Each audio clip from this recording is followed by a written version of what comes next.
ரவை சேமியா கேரட்டை கலந்து டக்குன்னு உப்புமா செய்கிறது எப்படின்னு அப்போ தான் சேனலில் பார்க்கலாம் வாங்க. எண்ணெய் காஞ்சதும் கடுகு, பொடியாக நறுக்குன சிறிதளவு இஞ்சி, 3 பச்சை மிளகாய், கருவேப்பிலை. பச்சை மிளகாவை நீல வாக்கில் நறுக்கிடணும்.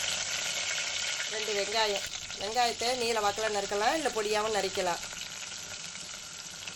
வெங்காயம் அதிக அளவு வதங்க வேண்டிய அவசியம் இல்லை, லைட்டாக வதங்கினாலே போதுமானது. சிறிதளவு பெருங்காயம் சேர்த்துட்டு 100 பங்கு ரவை எடுத்து இந்த எண்ணெயிலேயே வறுத்துக்கணும். 1 கப்பு சேமியா, 100 பங்கு ரவைக்கு 200 பங்கு தண்ணி வைக்கணும். 1 கப்பு சேமியாவுக்கு 1 கப்பு தண்ணி. எந்த பாத்திரத்தில் எடுக்கிறீங்களோ அதில். ரவை 1 பங்குக்கு 2 பங்கு தண்ணி, சேமியா 1 பங்குக்கு 1 பங்கு தண்ணி. ஒரு துருவின கேரட்டையும் சேர்த்து நல்லா கலந்து விட்டு தண்ணியை பக்கத்தில் ஒரு அடுப்பில் நல்லா சலசலன்னு கொதிக்க வச்சு